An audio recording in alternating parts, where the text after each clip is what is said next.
It's your boy ConsertViz34 here, bright and early. Happy Friday, happy Memorial Day weekend. We remember those who have fallen for our freedoms, as far as those soldiers and anyone who has served in the military that has given their life.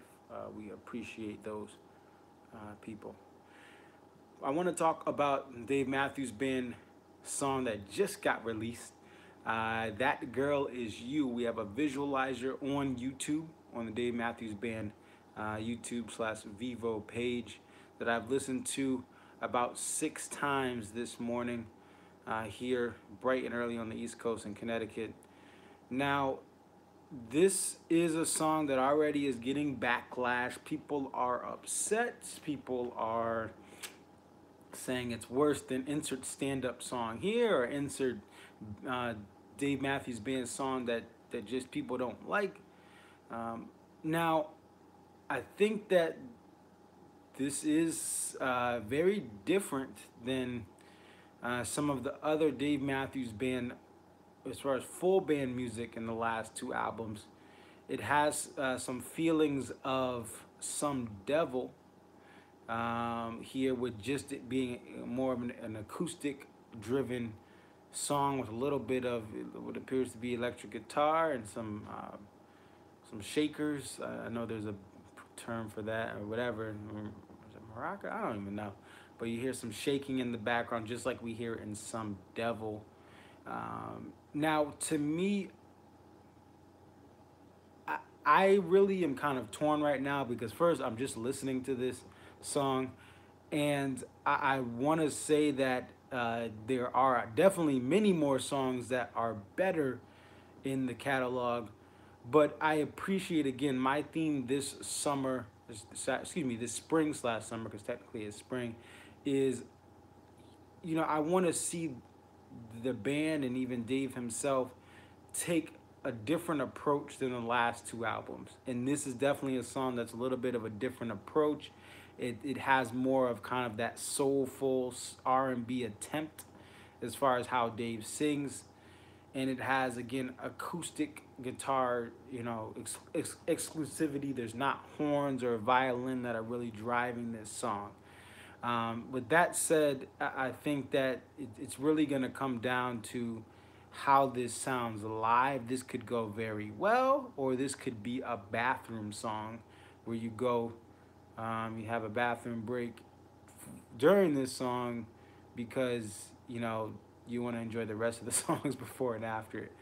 But I think that the acoustic guitar portion, as far as the little simple ditto that Dave is doing, it has potential to be really a jam-based track like American Baby Intro and some of the other songs here. I think that that's going to be the thing that will make or break it live. If this thing slowly builds up in crescendos and you have Tim or you have the keys really driving some sort of solo or some sort of jam, and it gains energy, it could be something that can be a decent song live, that will be able to suffice live, and everything will be okay. But it also could be something where this song, again, could be a bathroom song. Now, some people are upset that there's no horns and there's no violin. To me, and this is just me because I love Some Devil and I love some of Dave's solo stuff, it's nice in a full band album like this to get a break from the horns. I love the horns, I love the violin, but like I hinted at in a video previously, sometimes it gets very excessive and annoying when the entire set, when the entire album has such of a horn-driven full band sound. I like a flow of a show, like when you have a Dave Some Devil song or something that he does just by himself. I like that diversity, and that's why I think, again, this could be something where you mix it up. Again, the horns are amazing, Rashawn's amazing, Jeff's amazing, but sometimes this band, even before, and I know I said in another video, I said that, and like stuff like Seek Up, I hate the horns, but even in Leroy is an amazing player, but and I think it's also too because we have multiple horns now, but sometimes I just don't want the horns being overbearing the entire show, and they're not. There's certain songs that are not, but it'll be nice if this song is played and attempted and improves, that at least we'll get a break from the horns. The horns can go drink some water, sip some tea, and then get ready for the next song. They go all out. And same thing with violin. There's certain times that Boyd plays live and it's just screeching, and it's just it ruins the sound and the acoustic feeling of songs. And this is going back to the early days of DMB, and a song like "What Would You Say." Now, again, the earlier versions of "What Would You Say" are amazing, but there's some versions that I hear, and after Dave does his little intro to "What Would You Say," that violin just screeches through, and it's annoying, and it pierces you, and you're just like, just mute it, please mute it. And sound engineers, please mute it. So I think this will be a change of pace. What this does long term is yet to be known. I can understand why people don't like this song in many different ways, but at the same time, it's different. And to me, I'm gonna enjoy the differences for this tour. Now, next tour, some of these songs may need to get out of here. We need to give them the boot. But I will be open to this summer. What do you guys think about the song? Definitely like, comment, subscribe. Are you concerned about this song being acoustically driven without the horns and everything else? Definitely reply to that. But this is what I'm thinking so far. 7:09 a.m. here on the East Coast, May 25th, 2018, which, by the way, is the anniversary of my first DMB show here ever, as far as a live show. I've been a fan since the mid-2000s when I was in middle school, high school. But I mean, that was my first show, was Hartford, Connecticut, May 25th, 2012.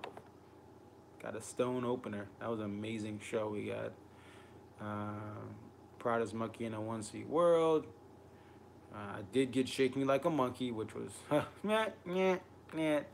but we did get Lion in the Hands of God, Blackjack, Granny, P&P to Rapunzel, Time Bomb, Cornbread. It was an amazing show. And the show after that, 5/26/2012, another, I mean, that's one of the legendary shows in the last decade or so to me. And I was supposed to go to that show, but I was like, nah, I had enough DMB for the first night, and I had some other plans. But another great show. Look that up. Comcast Theater at the time. Now it's Xfinity Theater. May 25th, night 1. May 26th, night 2. And May 26th, you have a Halloween to Trippin' Billy's to end it, and Dave breaks a string somewhere in this set or show. We had, and then there was 41, Lion Our Graves, Two Step to Little Red Bird, You and Me. There's a Nancy to So Much to Say to Anyone Sees the Birds to Too Much. I think that's when the string broke. I think it was either the Anyone Seen the Birds to Too Much, or it was somewhere during Halloween of Tripping Billies. I can't remember where it was, but again, amazing shows back in 2012. But it's your boy Conserviz 34. Again, happy Memorial Day weekend. I'm out.